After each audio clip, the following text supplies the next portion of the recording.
Everyone, আসসালামু আলাইকুম। আপনারা সবাই কেমন আছেন? আমি আলহামদুলিল্লাহ ভালো আছি। আমি আরজিনা চলে এসেছি আপনাদের মাঝে নতুন আরও একটি ভিডিও নিয়ে। ভিডিও শুরু করার আগে আপনাদের কাছে একটা হাম্বল রিকোয়েস্ট, যাদের সামনে আমার ভিডিওটা যাবে তারা সবাই আমাকে একটু করে ফলো এবং লাইক কমেন্ট শেয়ার করে দিবেন। আপনারা আমাকে সাপোর্ট না করলে আমি কখনোই উপরে উঠতে পারবো না। তাই আপনাদের কাছে আমার একটাই রিকোয়েস্ট, আমার পেজটাকে সবাই সাপোর্ট করবেন। আজকে চলে এসেছি আমাদের এলাকার সবচেয়ে বড় ওয়াজ মাহফিলে।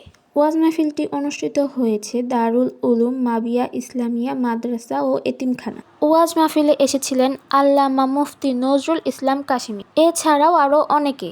এই মসজিদ, মাদ্রাসা ও এতিমখানার প্রতিষ্ঠাতা হলেন বীর মুক্তিযোদ্ধা আলহাজ সাদিকুর রহমান হিরু।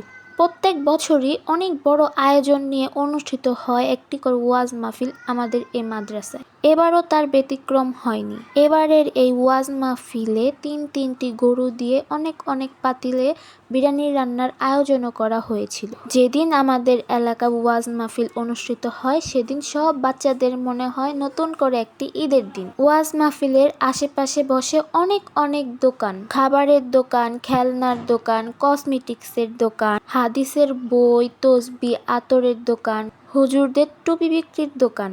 ওয়াজ শোনার জন্য পুরুষ ও মহিলাদের জন্য আলাদা সুব্যবস্থা করা হয়। এই ওয়াজ মাহফিল শোনার জন্য অনেক দূর দূরান্ত থেকে মানুষ আসে।